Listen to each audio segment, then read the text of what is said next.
Assalamualaikum warahmatullahi wabarakatuh. Pada kesempatan kali ini saya akan menjelaskan sedikit tentang pemeriksaan sistem motorik.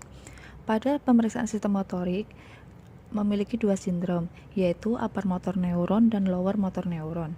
Pada lower motor neuron memiliki gejala lumpuh, atrofi, atoni, dan arefleksi, serta kerusakannya terjadi di neuron motorik, neuraksi neuron motorik, alat penghubung neuraksi, serta di otot.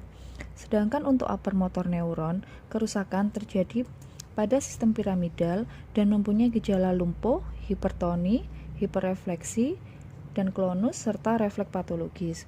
Selanjutnya saya akan menjelaskan mengenai kelainan sikap dan posisi. Perhatikan sikap pasien saat berdiri, sikap dan posisi badannya simetris atau tidak. Pada pasien dengan gangguan cerebellum, berdiri dengan muka membelok ke arah kontralateral terhadap lesi, bahu agak rendah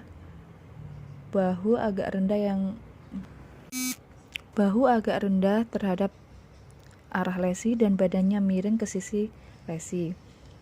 Pada penyakit Parkinson, berdiri dengan kepala dan leher dibungkukkan serta lengan dan tungkai dalam kondisi fleksi. Pada anak dengan distrofia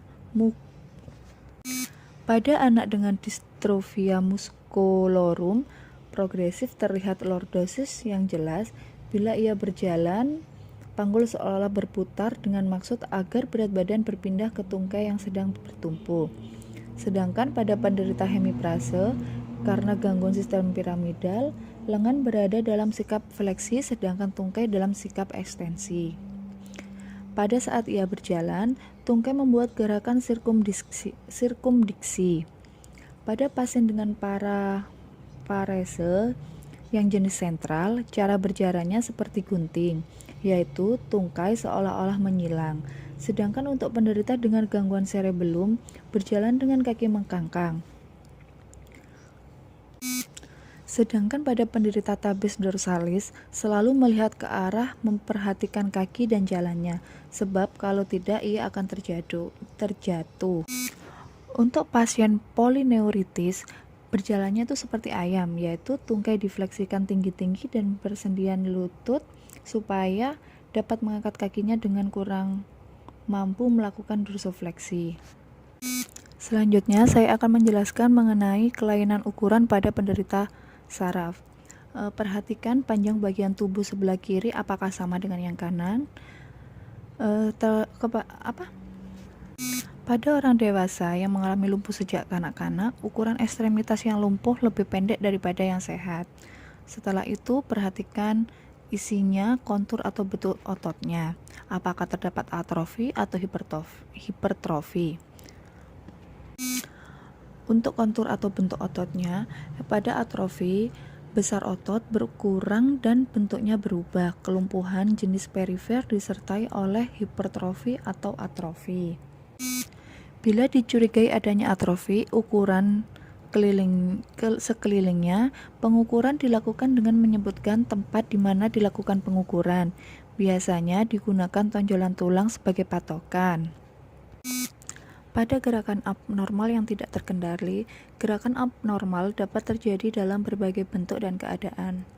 Gerak abnormal merupakan kontraksi otot-otot volunter yang tidak terkendali.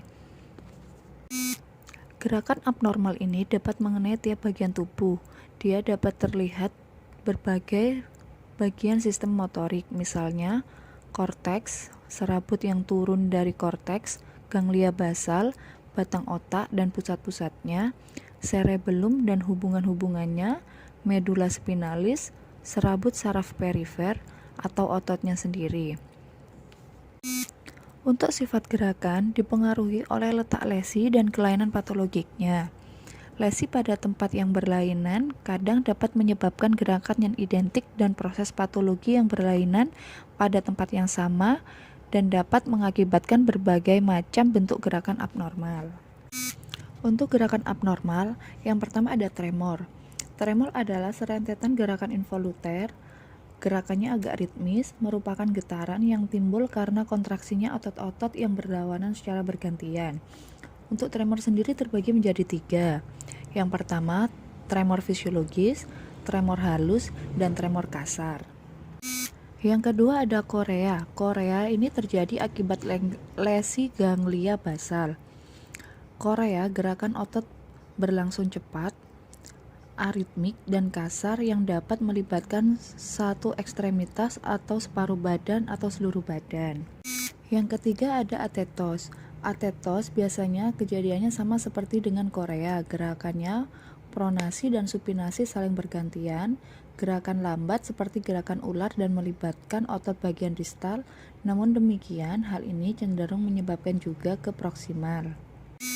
Yang keempat ada distonia. Kerusakan ini terjadi kerusakan besar pada susunan ekstrapiramidal yang melibatkan beberapa komponen ganglia bangsal dan didapatkan gejala yang kompleks. Yang kelima ada balismus, adalah gerakan otot yang datang sekonyong-konyong, kasar, dan cepat, terutama mengenai otot-otot skelet yang letaknya proksimal. Yang keenam ada spasme. Spasmus merupakan gerakan abnormal yang terjadi karena kontraksi otot yang biasanya disarafi oleh satu saraf.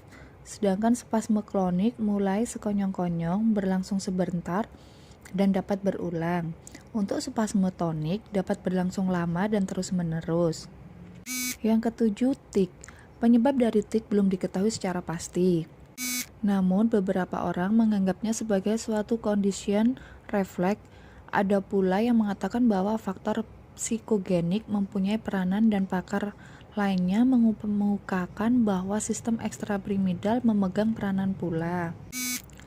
Yang kedelapan ada fasikulasi. Fasikulasi merupakan gerakan halus, cepat, dan berkedut dari satu berkas fasikulus, serabut otot, atau satu unit motorik. Selanjutnya untuk palpasi, pasien kita suruh mengistirahatkan ototnya, kemudian otot ini dipalpasi untuk menentukan konsistensi serta adanya nyeri tekan atau tidak. Dengan palpasi kita dapat menilai tonus otot, terutama bila ada hipotoni. Penentuan tonus dilakukan pada berbagai posisi gerakan dan bagian badan. Untuk pemeriksaan gerak pasif, penderita disuruh mengistirahatkan ekstremitasnya. Bagian dari ekstremitas kita gerakkan pada persendiannya. Gerakan dibuat bervariasi. Pertama kita buat gerakan lambat, cepat, lebih lambat, dan seterusnya. Sambil menggerakkan, kita nilai tahanannya. Dalam keadaan normal, kita tidak menemukan tahanan yang berarti. Jangan lupa membandingkan bagian-bagian yang simetris. Pada gangguan sistem ekstrapiramidal dapat dijumpai tahanan yang sama kuat. Pada pemeriksaan gerakan aktif, ada beberapa poin atau scoring. Pada pemeriksaan ini kita nilai kekuatan kontraksi otot. Yang pertama, scoringnya 0 itu tidak terlihat kontraksi, 1 terlihat kontraksi tetapi tidak ada gerakan pada sendi.